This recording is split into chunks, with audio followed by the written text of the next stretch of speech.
Oh, I said I wasn't going to sing on the podcast anymore.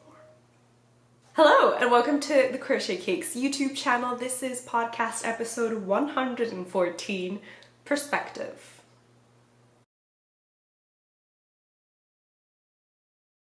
How is everyone doing? I hope that you are doing very well indeed, and that these past 12 days of January of the year 2022 have been treating you kindly. I hope you had a very Merry Christmas if you celebrate. If not, Happy Holidays, Happy Yule, Happy Hanukkah, Feliz Navidad, Kwanzaa, whichever one of those you celebrate. I hope you enjoyed it and that if possible, you were able to spend it with members of your family. As you know, if you've been here a while, I am from the island of Puerto Rico, and we actually got to go back home this December. And I know I told you that in podcast episode 113, which was the last podcast episode of 2021.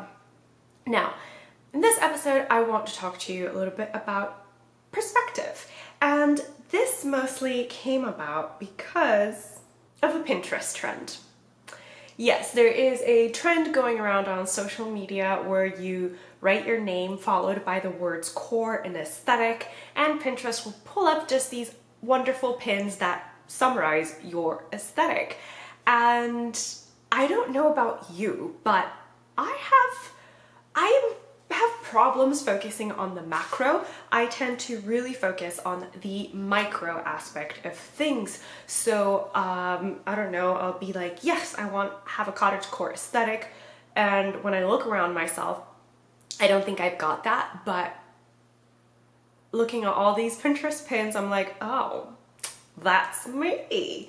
And it just kind of puts everything into perspective of how, yes, it's important and it's a part of life to focus on these smaller things going on, but yeah, there's like these huge thing that we sometimes tend to overlook because we're just focusing on little tiny minute details like, oh, my walls are gray, they should be white, my couch isn't cottagecore enough, it should be like an English cottage couch, I have no green thumb, so why am I trying to be cottagecore? Just those kinds of ideas that we use to keep putting ourselves down.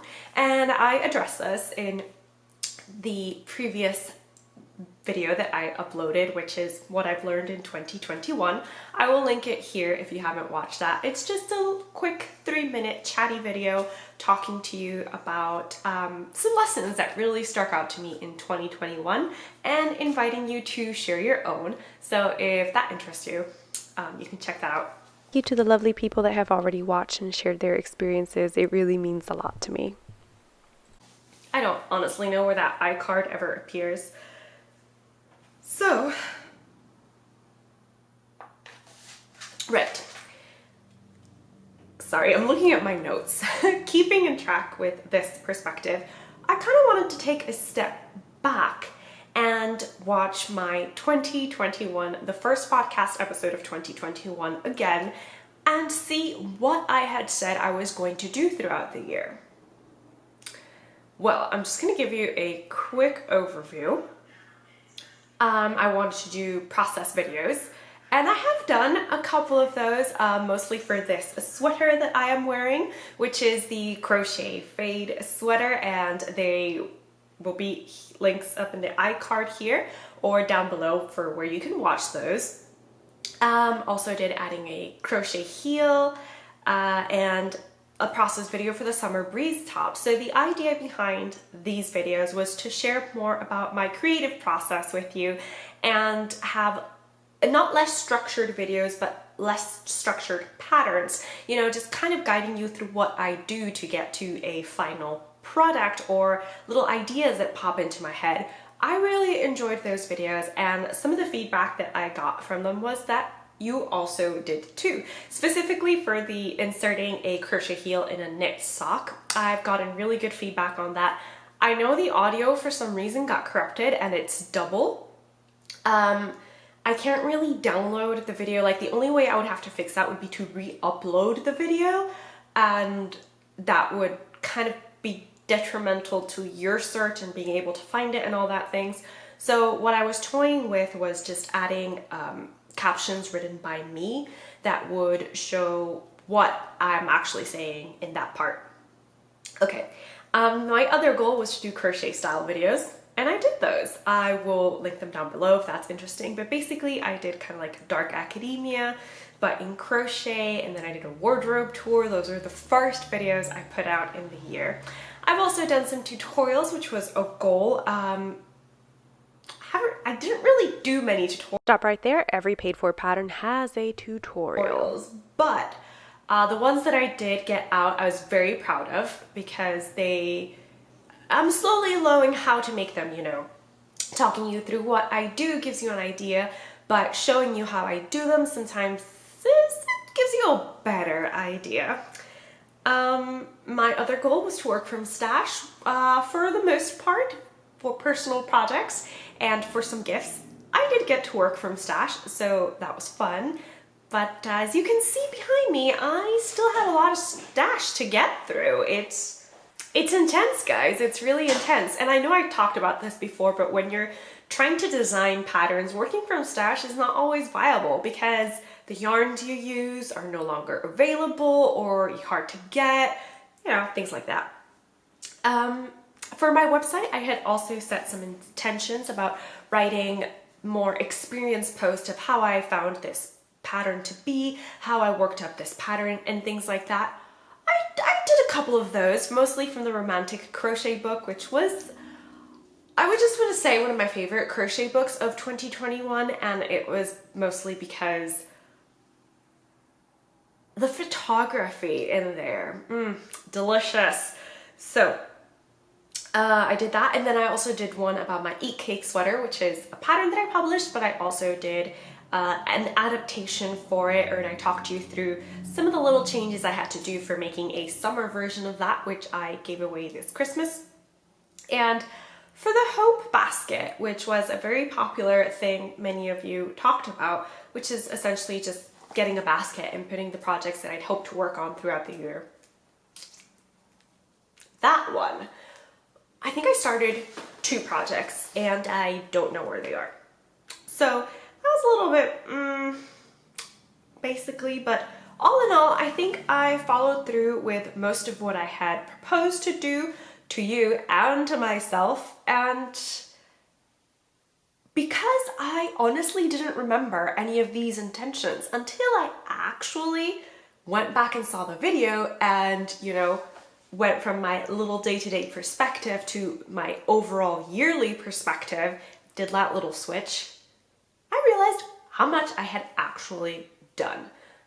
Fully recommend that if, you know, you yourself are doubting what you did. It's great to just take a step back and review your year.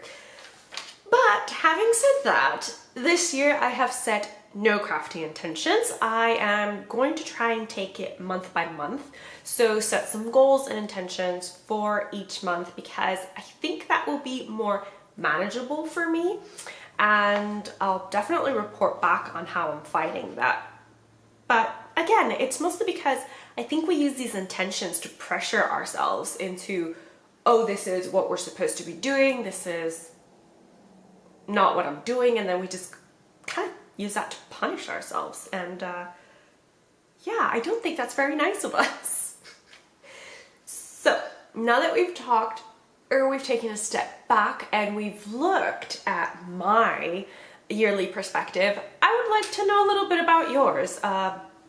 How do you view your year? Have you set any intentions for yourself? And if so, what are you gonna do to keep track of those intentions? One of my favorite things, if you don't remember, because why would you? I barely remember my own life. So it was that, oh my God, Christy?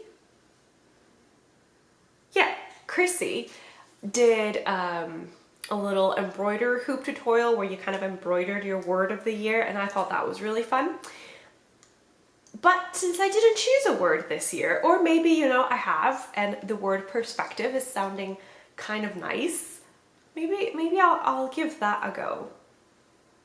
I did like that little hoop. Anyway, now that we've talked a little bit about that perspective, and I encourage you to share yours and your intentions and things like that in the comment section below, please. Let's talk a little bit about crochet. What did I actually do in this whole month that I've been absent from the podcast? Because I have uploaded videos to YouTube, I just haven't done a proper podcast. So, let's talk more show. The first thing is what I'm wearing, right? And actually the first two things, I'm wearing them. And you can see a little glimpse here. This is the Crochet Fade sweater. And like I said, I did a process video for this, which you guys can go check out. But this is what it looks like on and how I move in it. And I'm wearing it with my favorite acquisition from 2020, clothes-wise. And it's a overalls. Let me just...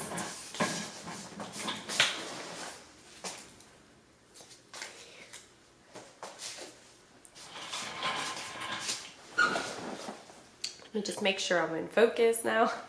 They are just so comfy. I absolutely love these overalls.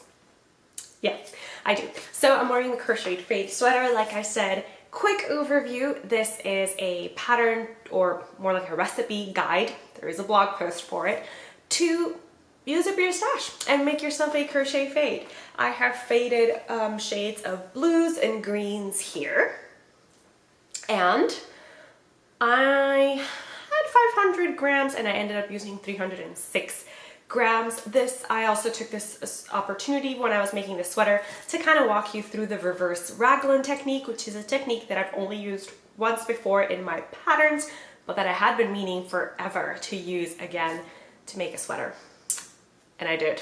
Very happy with it. Very happy with it. And I'm wearing with it earrings. Which, that was obvious, Clarissa. What I'm trying to say is, I'm wearing some crocheted earrings.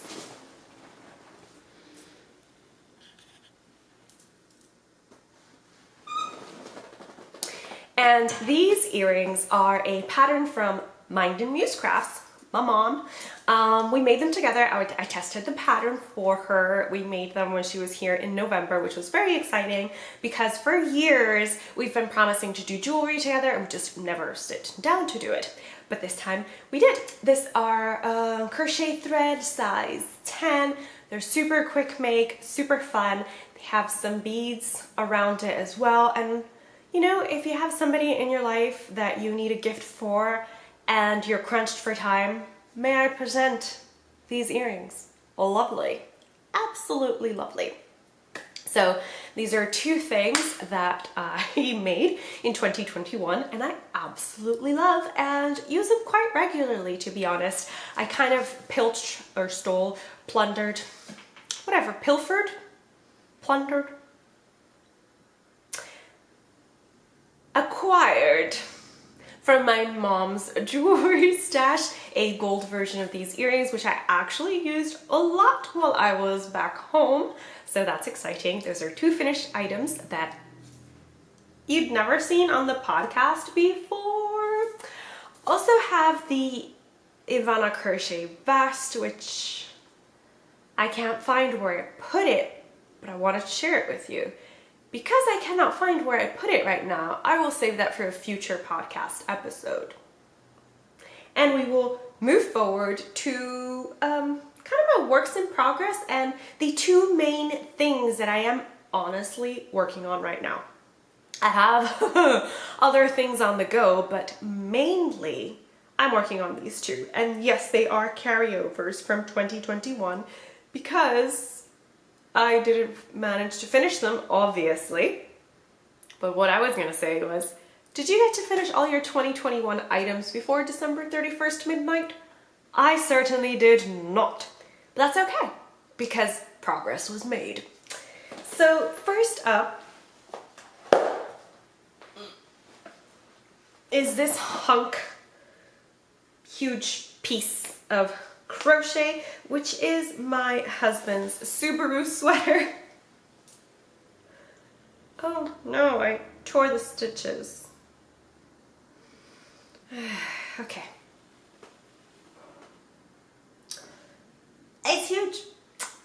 The color work is huge. Yes, you can see the dye lots were different. And honestly, this is the first time I've ever worked with acrylic mass-produced, mass-manufactured yarn that had so many differences. Yeah, but we are going to live with this. So there is no pattern for this Subaru sweater because I've just measured my husband and been like, that'll work, that'll work, that'll work. And it has worked so far, so yay!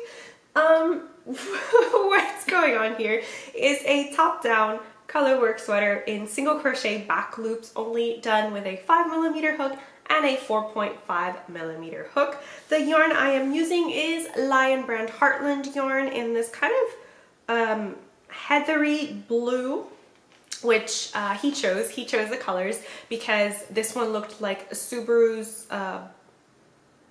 the color of his car, and this is for those non-car people, which I am not, but I know that this is the Subaru Racing Team logo, so that's what that is. And oh, color, we were talking about the color. It's Olympic.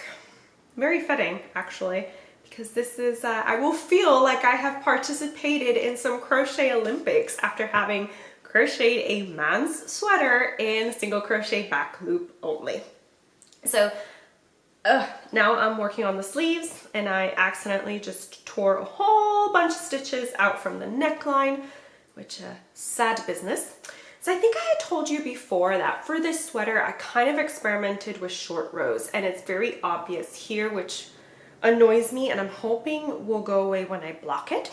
But once I did that, I picked up my stitches and I just did a front post, back post rib. I really love doing this rib for chunky sweaters or even fine sweaters. It's fun. It's fun to me for some reason. And then the bottom of the sweater also has a front post, back post rib. About 2 inches of rib. And now I am on Sleeve Island. This Sleeve Island right here. That's where I am at.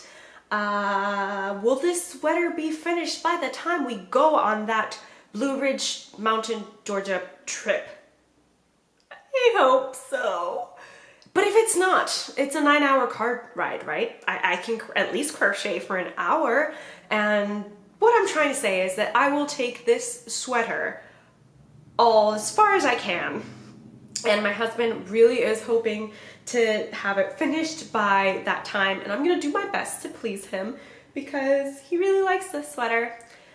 Now that I've gushed a little bit about this sweater, honestly, can I just keep saying single crochet back loop only? Geez, Clarissa, what were you thinking? But the color work does look really nice. Oh, right, and showing the inside of the sweater is something people do for color work, right? So, that's the inside. Yes, I am a, oh God, what did I just do?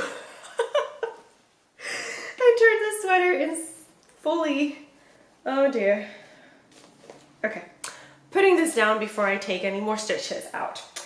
The other project I am working on is one of my designs. It's the low tide sweater. I've been teasing about it for you guys. I showed you the finished item and it's completely tech edited. Now I just need to finish completing the edits. Yeah, correct whatever I needed to correct, which is mostly adding my schematics, adding a nice fluffy description. Why did I say that? Are descriptions fluffy? You know what I mean, a very nice description that complements the sweater. Right, fluffy description. Sounds a lot nicer. So I have to do that and then just include a table for the sizes, complete that table, and the pattern will be out before the 1st of January, 30th. 30 days has November, April, June, and September. Yes, so 31st of January. It'll be out way before then. And I'm working on my second version of it, and it's living inside one of my favorite bags that I had sort of not used in a while. It is a nutcracker bag. My mom had made it for me. And can I just say that I love drawstring project bags where you kind of just sew the piece and then just, oops. I love those. I don't know why I stopped making them like that. But inside this masterpiece of a bag, can I say that? I can. It's mine. Anyway, is this, why do I always drop the hooks? Bright rendition of the low tide sweater. And this is in the Chroma Twist yarn from We Crochet Official in the color Go-Go Boots. And I had chosen this color because I thought it had a lot more green than I am getting. For me, this is a little bit too much yellow, just a tad. But you know me, evidently, I'm more of a green person. Nothing against yellow fans or yellow or anything like that because, hello, mustard. Anyway, so I'm making this version of the low tide sweater, and it's a second version because, as I've talked about or actually every time I mention a garment, when we design for these standard measurements, and some people fit into standard measurements, some people don't. My chest is 33 inches, 32.5, 33. It fluctuates depending on how much cake I eat. And my waistline is 28.5, 29 inches, and my hips are ranging the 40s. So I've got, if we're going by standard measurements, small, medium, large. That's me. So in order to have a easier time of writing the pattern, when I first designed the low tide sweater, I made the sample in a size small. For this sample, I am making the top in a size small, and then the medium, I'm doing less decreases. What? And for the waist, I am doing less decreases to get to a medium waistline. This yarn that I am using is not the yarn that I originally wrote the pattern in. I wrote it for Wool of the Andes worsted weight, and this is Chroma Twist. It is a worsted weight, but it is a lighter worsted weight than Wool of the Andes, or maybe it feels that way because this has nylon in it and it's super wash, but it's still so squidgy. So squidgy. So anyway, I am working my way along this. Will this be finished for the trip to Georgia as I intended? I don't know, but if it's not finished, it's a project I can take with me. And I'm still using a 6.5mm hook that just so happens to match my project perfectly. So yes, I'm having a lot of fun just working my projects. I do have to do a design with a yarn I received for yarn support a while back, and I just can't bring myself to do it because that phase just passed. Like, I have other things, designs I want to come out with, and some crochet hacks because, as you know, I like thrifting, and sometimes you find something and you try to practice those creative muscles to get it to be something that it isn't, and crochet is a way to do that. Exciting. Right, so those are some of the projects that I am working on. If you saw the Mind and Muse Christmas episode that I did with my mom, then you know that I also have some socks on the go, and I'll share that with you next time. If you're interested in seeing those socks, I will link that video in the iCard here and in the description box below, where you will find the notes and chapters for this episode. I always neglect to say that. So what else have I been up to?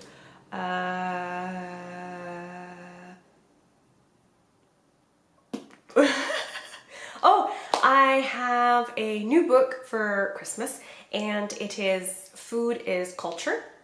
I will link it down below. You can find it on Amazon. It's a history book, but I find it really interesting. It's talking about how basically the food we eat is not natural because we do not consume it in its natural form. We alter it, and a lot of our alterations with food revolve around the culture we were raised in, the culture we were born in, or the culture we experience, you know, in our neighborhoods, things like that. So it's really interesting. I'm hoping to finish it before